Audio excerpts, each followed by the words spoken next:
رب العالمين حمد الشاكرين، والصلاة والسلام على أشرف الأنبياء والمرسلين محمد وآله وأصحابه أجمعين.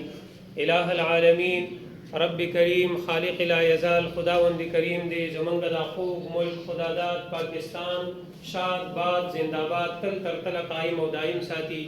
د دې ملک د آزادۍ د پاره، د دې ملک د سوکالۍ او خوشحالۍ د پاره کم اکابرین او اسلافو چې قربانۍ ورکړي دي، رب کریم دې په خپل دربار عالیه کې دغه عظیم قربانۍ مقبول او منظور وګرځولي کړي. دا اوسني چې کوم کل دي ماشومان دي، مشران دي، افواج پاکستان دي، د دې ټول افراد د پاره دی الله جل جلاله د دې پاکستان ملک خوږ وطن حفاظت، توفیق، استطاعت او طاقت ور بنصیب کی. الله جل جلاله دې د اتفاق او د اتحاد فضا په دې ملک کې همیشه د پاره قائم او دائم وساتلی کی. هر قسمه اختلافاتونه، پروپاګاندا، سازشونه نه دي زمونږ د خوږ وطن پاکستان الله پاک محفوظ کی.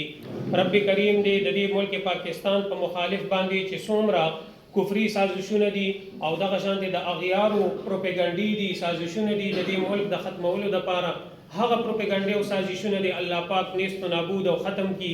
رب کریم دې موږ ټول مسلمانانو له حفاظت را په نصیب کی. واخر دعوانا ان الحمد لله رب العالمین.